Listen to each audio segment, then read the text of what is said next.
Your sister's housewarming party was so lovely. Mom said, "When are you going to catch up?" I looked at her and said, "I hosted mine last year. You just weren't on the guest list." Her fork froze midair. The silence that followed was deafening. My mother's fork literally stopped halfway to her mouth. A piece of grilled salmon balanced precariously on the Times. My sister Jessica's wineglass paused at her lips, and even my stepfather Dave looked up from his phone for the first time all evening. I'd been waiting 3 years to say those words. 3 long years of passive-aggressive comments, subtle digs, and being treated like the family disappointment. And now, sitting in this overpriced bistro that Mom had chosen because it's close to Jessica's new house, I finally had my moment. But let me back up because this story doesn't start with dinner. It starts with a pattern that began when I was 12 and Jessica was 14. And it's taken me until I'm 32 to finally break free from it. Growing up, Jessica was the golden child. She was 2 years older, naturally athletic, academically gifted, and had this effortless charm that made adults spawn over her. I was the quiet one, the bookish one, the one who spent more time in my room reading than socializing. Our parents divorced when I was 10, and when Mom remarried Robert 2 years later, the dynamic only got worse. Robert had his own daughter from his first marriage, but she lived across the country with her mother. Jessica quickly became his surrogate daughter, the one he could do on and be proud of. I became invisible. Jessica went to college on a full scholarship. I went to community college and worked part-time at the bookstore to pay for it. Jessica got a high-paying job in marketing right out of college. I struggled through various retail and administrative positions while trying to figure out what I wanted to do with my life. Jessica got married to her college boyfriend, Mike, in a lavish wedding that Mom and Robert mostly paid for. I was still single, and according to family dinner conversations focusing on my career, which was code for can't keep a man. The thing is, I wasn't actually struggling as much as they thought. While Jessica was living the picture-perfect life they all expected, I was quietly building something of my own. I'd always been good with numbers and had a knack for understanding financial markets. I started doing freelance bookkeeping and for small businesses, then moved into financial consulting. I was making decent money, but I lived modestly and didn't feel the need to broadcast my success. Meanwhile, Jessica's perfect life started showing cracks. Mike turned out to be less ambitious than she'd hoped, content with his middle management position and weekend golf games. Their marriage became a series of passive-aggressive social media posts and increasingly expensive purchases designed to showcase a happiness that didn't quite ring true. But none of this mattered to Mom and Robert. Jessica was still the successful one, the one with the husband and the nice house and the Instagram-worthy life. I was still the disappointment, the one they had to make excuses for at family gatherings. The breaking point came 3 years ago. I'd been dating someone seriously for the first time in years, a wonderful man named Alex, who was an architect. We'd been together for 8 months, and I was genuinely happy. I thought maybe, finally, I'd have something that would make my family see me differently. I brought Alex to Jessica's birthday party. It was a big affair. She'd rented out a private room at an upscale restaurant, and all her friends and our extended family were there. I was nervous, but excited to introduce Alex to everyone. Within an hour, it was clear that Jessica had set her sights on him. She monopolized his conversation, laughed a little too loudly at his jokes, and found excuses to touch his arm whenever she made a point. When I tried to join their conversation, she'd somehow redirected to topics I wasn't familiar with, or bring up shared memories with Mike that excluded me. The worst part was watching Alex's face light up when she talked to him. Jessica had always had this magnetic quality, and I could see him falling under her spell. By the end of the night, he was exchanging business cards with her, talking about some architecture projector marketing firm was working on. 2 weeks later, Alex broke up with me.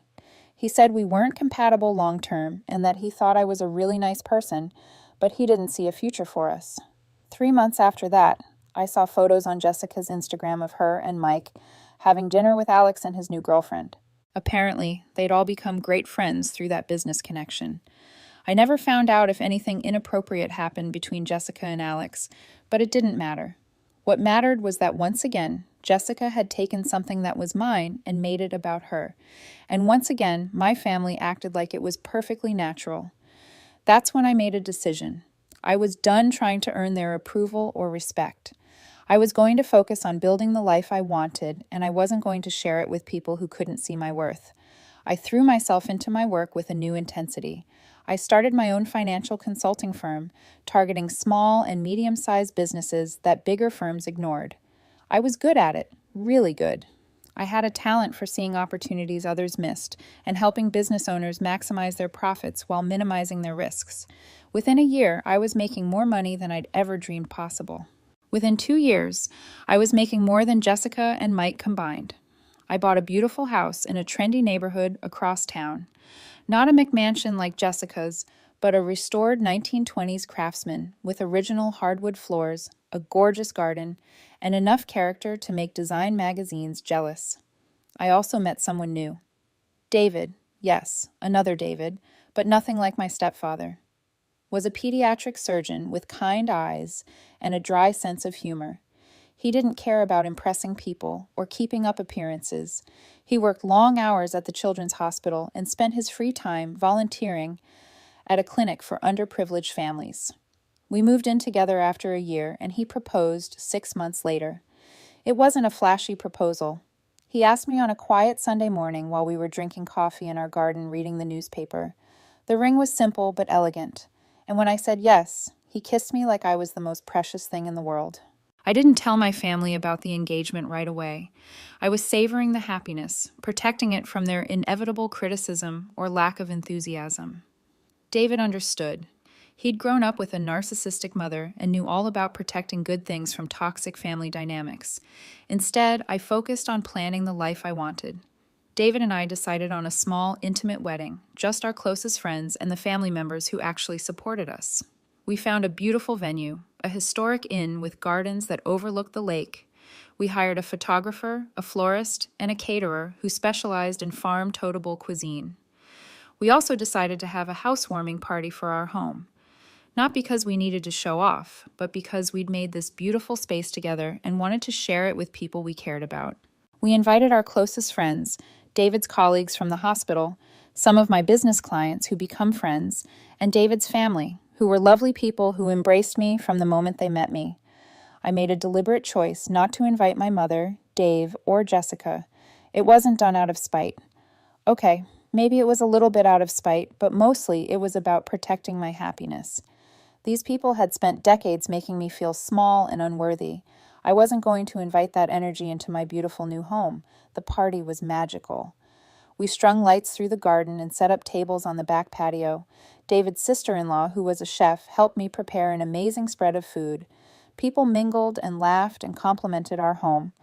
David's parents pulled me aside to tell me how happy I made their son. My best friend Sarah gave a toast about how proud she was of the life I built. It was everything a housewarming party should be. Warm, welcoming, and full of people who genuinely cared about us. Looking around at all those happy faces, I felt a sense of belonging I'd never experienced with my own family. Of course, word got back to my mother eventually. Small town, mutual acquaintances, social media posts from friends who didn't know about the family drama. About a month after the party, Mom called me. "Sarah, I heard you had some kind of party at your house." Her tone was carefully neutral, but I could hear the hurt and confusion underneath. "Yes," I said simply. "A housewarming party." "Oh," a long pause. "That sounds nice. I wish I'd known about it." "It was lovely," I replied, not taking the bait. Another pause. "Well, maybe next time you could let us know. We would have loved to see your new place." "Maybe," I said, though we both knew there wouldn't be a next time. That was the extent of it for a while. Mom would make occasional comments about wanting to see the house, and I'd make non-committal responses. Jessica tried a different approach, suggesting we all get together for dinner soon and asking pointed questions about my new life. I deflected politely, but firmly. Meanwhile, my actual life was flourishing. My business was growing faster than I could handle. David and I got married in a small ceremony that was absolutely perfect. His family, my best friend Sarah, a few close friends, and an officiant who'd known David since childhood. We honeymooned in Italy, staying in small towns and eating incredible food and falling more in love every day. When we got back, we settled into married life with an ease that surprised everyone, including us. David would get up early for his hospital rounds. and I'd work from my home office, consulting with clients and building my business. In the evenings, we'd cook dinner together and talk about our days. On weekends, we'd work in the garden or explore new restaurants or have friends over for casual dinners. It was a quiet, contented life, and for the first time ever, I felt truly at peace. But peace, as I was about to learn, was something my family couldn't tolerate for long. The phone call came on a Tuesday afternoon. I was reviewing financial statements for a new client when my phone rang. Mom's name appeared on the screen, and something made me answer instead of letting it go to voicemail. "Sarah, honey, I have some exciting news."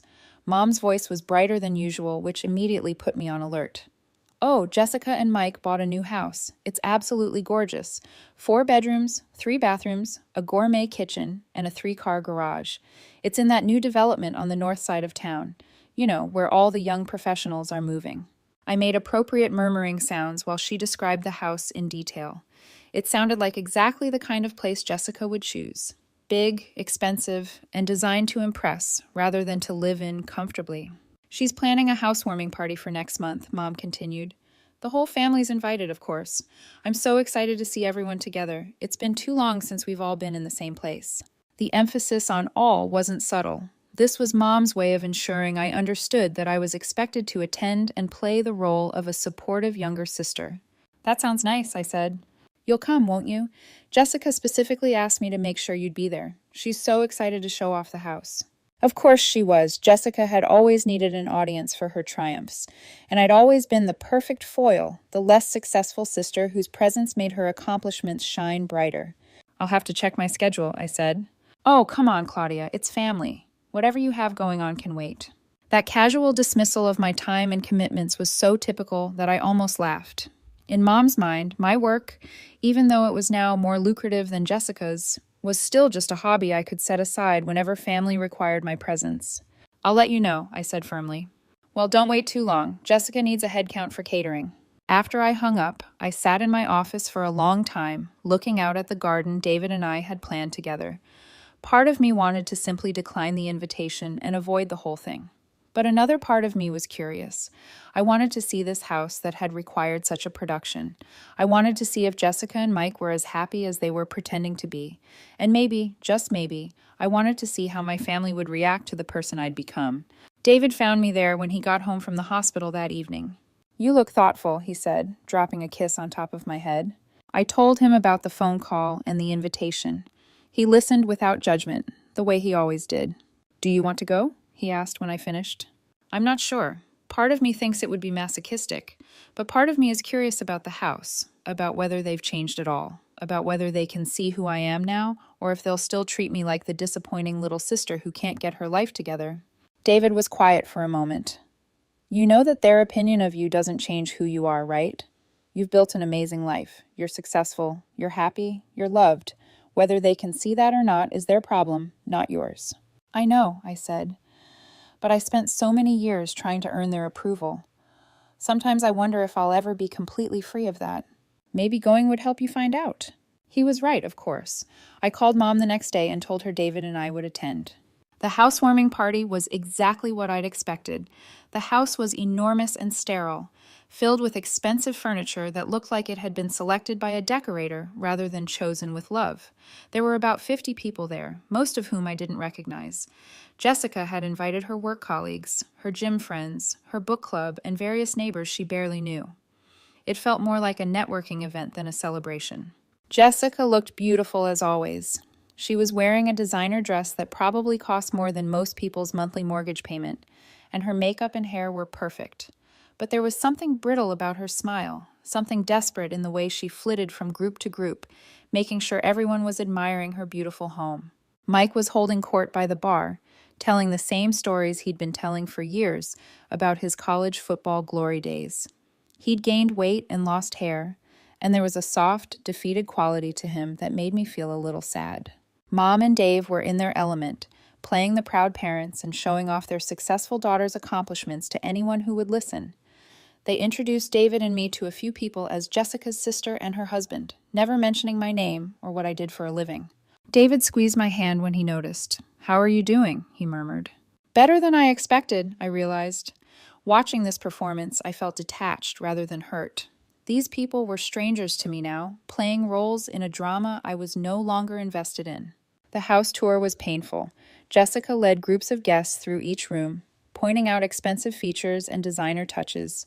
The master bedroom had a walk-in closet bigger than my first apartment. The kitchen had professional-grade appliances that clearly had never been used. The formal dining room had a table that seated 12, but felt cold and unwelcoming. "What do you think?" Jessica asked me when we ended up alone in the kitchen for a moment. "It's very impressive," I said honestly. "I know it's bigger than what you're used to," she said with that familiar condescending smile. "But Mike and I are planning for the future. We want to have kids, and we want them to have space to grow." The implication was clear. My house was small and inadequate, suitable only for someone with limited ambitions. 3 years ago, that comment would have stung. Now I just felt sorry for her. "It's beautiful, Jessica. I hope you'll be very happy here." Something in my tone must have surprised her because she looked at me more closely. "You seem different," she said. "Do I?" "More confident. I guess it suits you." It was probably the closest thing to a compliment she'd ever given me, and I found myself genuinely touched. "Thank you," I said. "I'm happy." "Good," she said, and for a moment she almost seemed to mean it. The rest of the party passed uneventfully. David charmed everyone he met, including my parents, who seemed genuinely impressed by his accomplishments and his obvious devotion to me.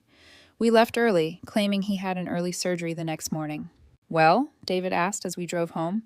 It was exactly what I expected: expensive, impressive, and completely empty of any real warmth or personality. "And how do you feel about that?" I thought about it. Relieved, actually. I used to think I wanted that life, the big house, the perfect marriage, the family approval.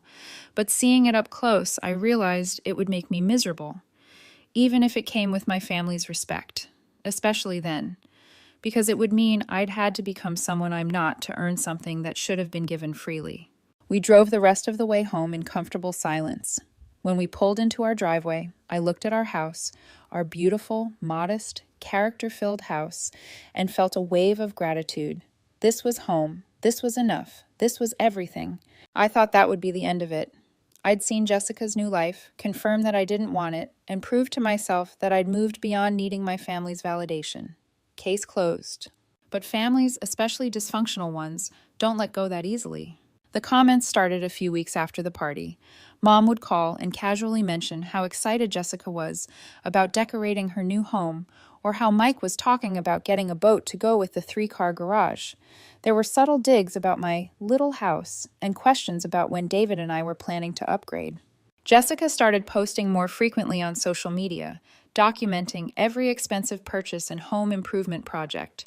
New furniture, professional landscaping, a renovation of the already perfect kitchen. Each post seemed designed to showcase a lifestyle that was increasingly extravagant and frankly unsustainable on their salaries. I started to wonder where the money was coming from. Jessica made good money in marketing, but not enough to support this level of spending. Mike's salary was decent, but nothing spectacular. The house alone must have stretched their budget to the breaking point, and they seemed to be adding expenses weekly. My suspicions were confirmed when David and I ran into Mike at the grocery store one Saturday morning. He looked tired and stressed, and when David mentioned something about the beautiful new house, Mike's smile was strained. "Yeah, it's great," he said. "A little more than we bargained for, financially speaking, but Jessica has her heart set on making it perfect." "These things have a way of working out," David said diplomatically. "I hope so. Between you and me, I'm picking up extra shifts at work and considering a weekend job. The mortgage payments are significant." I felt a stab of sympathy for him. Mike might not be the most ambitious person in the world, but he was fundamentally decent, and I could see the stress eating at him. "If you ever need any financial advice," I found myself saying, "I do consulting work. I might be able to help you figure out a budget that works." Mike's face lit up with genuine gratitude. "Really? That would be amazing. Jessica keeps saying, we just need to make more money, but I think we might need to spend less instead."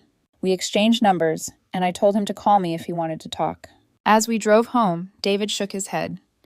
"You realize Jessica's going to hate that, right? Her little sister helping her husband with money problems."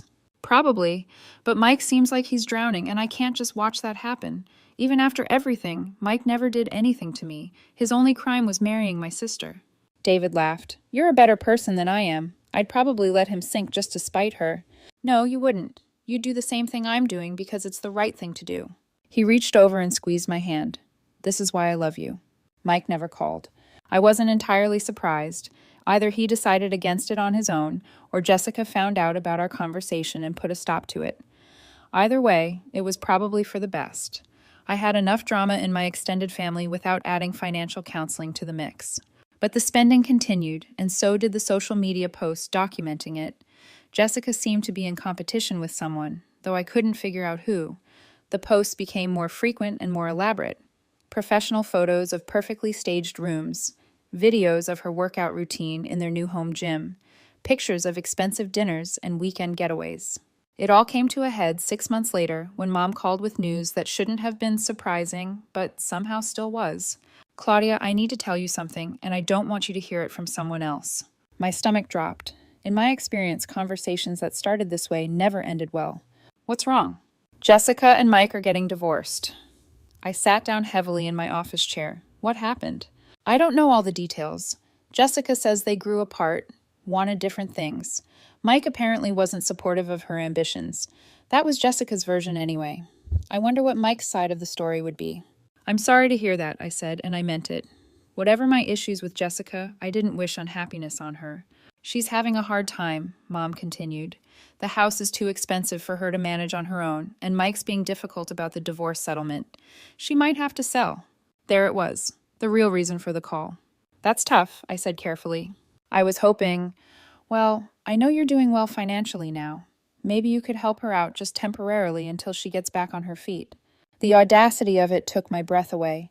After years of treating me like a failure, after excluding me from family events and dismissing my accomplishments, they wanted me to bail Jessica out of the financial hole she dug for herself. Mom, I know it's a lot to ask, but she's your sister, Claudia. Family helps family. Family helps family. Where had that philosophy been when I was struggling through community college while Jessica got a free ride? Where had it been when I was working retail jobs and getting condescending advice about my life choices? Where had it been for the 30 years I'd been trying to earn a place in this family? I'll think about it, I said, because I wasn't ready to have this fight over the phone. Thank you, sweetheart. I knew you'd understand. Jessica will be so relieved. After I hung up, I sat in my office for a long time, staring at the financial statements spread across my desk. I was doing well, better than well. I could afford to help Jessica without even noticing the financial impact. The question wasn't whether I could help, but whether I should. David found me there when he came home, still staring at the papers. Bad day? He asked. I told him about the phone call. He listened with the same patient attention he always gave me, but I could see his jaw tightening as I talked. So, let me get this straight, he said when I finished. Your sister spent herself into debt trying to maintain a lifestyle she couldn't afford, is getting divorced partly because of the financial stress she created, and now your mother wants you to pay for her mistakes. That's about the size of it. And what did your mother say about all the times you could have used help? All the times Jessica got support that you didn't? Nothing, because that's different apparently. David sat down across from me. Claudia, you know I'll support whatever decision you make, but I have to ask, what do you think would happen if you said no? They'd be angry, disappointed. They'd probably stop speaking to me altogether. And would that be a loss? It was a fair question. What exactly would I be losing? Occasional phone calls where I was made to feel inadequate. Invitations to events where I was treated like an afterthought. The privilege of being the family scapegoat. I don't know, I said honestly. Part of me thinks it would be a relief, but they're still my family. Being related to someone doesn't give them the right to treat you badly, and it doesn't obligate you to enable their poor decisions. He was right, of course, but knowing something intellectually and feeling it emotionally are two different things. I spent the next few days wrestling with the decision. I talked to Sarah, my best friend, who was characteristically blunt. Are you insane? She said when I told her about Mom's request. These people have treated you like garbage for decades, and now they want you to pay for the privilege. Tell them to pound sand. But I also found myself thinking about Mike, who'd seemed so stressed and overwhelmed at the grocery store. And despite everything, I did feel sorry for Jessica. Divorce is hard on everyone, even people who bring it on themselves. In the end, it was a conversation with David's sister Emma that helped me see things clearly. Emma was a therapist who specialized in family dynamics, and she had a way of cutting through emotional confusion to get to the heart of things. "The question isn't whether you can afford to help," she said over dinner one night. "The question is whether helping would actually be helpful." "What do you mean?" "If you bail Jessica out, what does she learn? That her choices don't have consequences? That she can always count on other people to fix her problems? Is that really helping her? Or is it just enabling her to continue making poor decisions? But if I don't help, she could lose her house. She could lose the house she bought with money she didn't have to impress people she doesn't even like. Would that really be the worst thing in the world?" Emma was right. Helping Jessica avoid the consequences of her choices wouldn't teach her anything or change her behavior. It would just postpone the reckoning and probably make it worse when it finally came. I called Mom the next day and told her I wouldn't be giving Jessica money. The reaction was about what I'd expected: hurt, anger, accusations of selfishness and disloyalty. Mom cried and said she was disappointed in me. Dave got on the phone and lectured me about family obligations. Jessica herself called later that week, and our conversation was even worse. "I can't believe you'd abandon me like this," she said, her voice thick with tears. "I'm your sister, Claudia. How can you watch me lose everything and not care?" "I do care," I said, "but giving you money won't solve the real problem." "What real problem?" "The problem is that you're living beyond your means, and have been for years. Giving you money now would just enable you to keep making the same mistakes."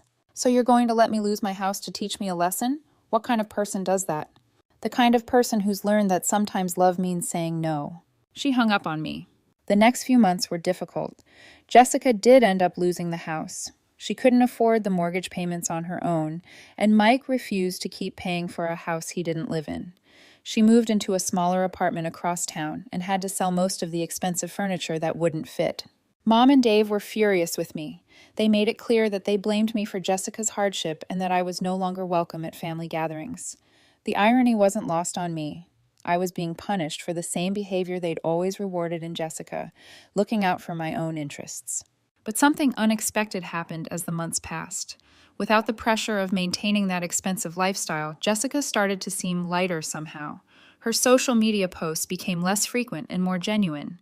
Instead of showcasing expensive purchases, she posted pictures of books she was reading, walks she was taking, meals she was cooking in her small apartment kitchen.